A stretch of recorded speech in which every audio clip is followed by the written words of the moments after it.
بتاتا ہوں کہ سمندر کے اندر موتی ضرور ہوتے ہیں، سمندر کے اندر موتی رہتے ہیں، لیکن موتی نکالے گا کون؟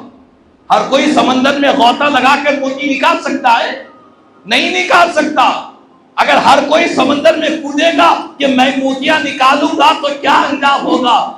3 دن کی بعد اس کی لاش اوپر سڑی ہوئی ملے گی۔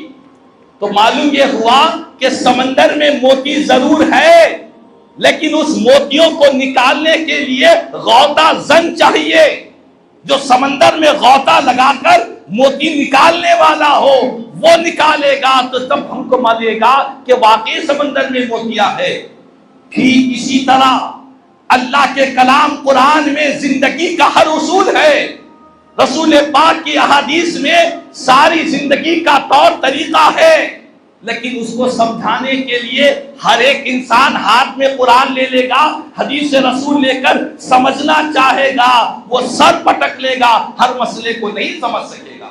اس کو سمجھانے کے لیے امام اعظم کی بارگاہ میں آنا پڑے گا، اس کو سمجھنے کے لیے غوث اعظم کی بارگاہ میں آنا پڑے گا، اس کو سمجھنے کے لیے اللہ والوں کے دربار میں جانا پڑے گا، قرآن و حدیث کی سمجھ کے لیے علماء کے دربار میں جانا پڑے گا، فقہاء سے پوچھنا پڑے گا، علماء سے پوچھنا پڑے گا، وہ بتلائیں گے کہ یہ حدیث سے معلوم ہوتا ہے کہ غسل میں 3 فرض ہے، قرآن کی یہ آیت سے معلوم ہوتا ہے کہ وضو میں 4 فرض ہے۔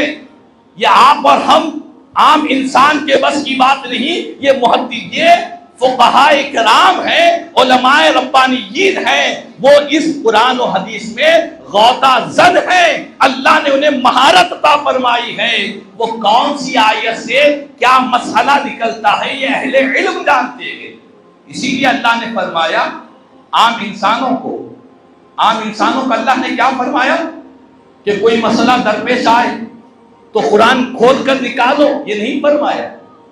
کوئی زندگی میں پریشانی آئی، عقیقہ کا بکرا آ گیا، اب ذبح کرنا ہے، اب کیسے ذبح کریں گے؟ قرآن کھولیں گے، قرآن میں پڑھیں گے عقیقے کا بکرا کیسا ذبح کرنا، حدیث رسول کھولیں گے بخاری شریف، اس میں دیکھیں گے کہ عقیقے کی دعا کیا ہے۔ نہیں، کیا کرتے ہیں جب کبھی کوئی پریشانی آتی ہے تو ہم سیدھا کسی نہ کسی عالم دین کو فون کرتے ہیں، پوچھتے ہیں کہ آپ بتلائیں کہ عقیقے کا جانور ایسا ہے، رہنا چاہیے یا نہیں چاہیے؟ آپ ان سے پوچھیں کہ بھائی دائرہ قرآن میں کیوں نہیں دیکھتے؟ اللہ نے فرمایا نادانو فَاسْأَلُوا أَهْلَ الذِّكْرِ إِن كُنتُمْ لَا تَعْلَمُونَ۔ اللہ فرماتا ہے اگر تمہارے پاس علم نہیں ہے، معلومات نہیں ہے، تم نہیں سمجھ سکتے تو کوئی پریشانی کی بات نہیں ہے، تم علم والوں سے پوچھ لیا کرو، علم والوں سے پوچھ لو، وہ تمہیں بتلا دیں گے۔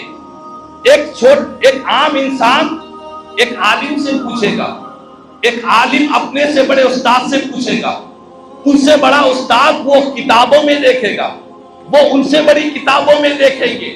یہ ایک سلسلہ چلتے آ رہا ہے، یہ دین ایسے ہی ہم کو راتوں رات نہیں ملا ہے، اس دین تک، اس علم کو ہم تک پہنچنے کے لیے سلسلوں کے ساتھ ہم تک دین ملا ہے۔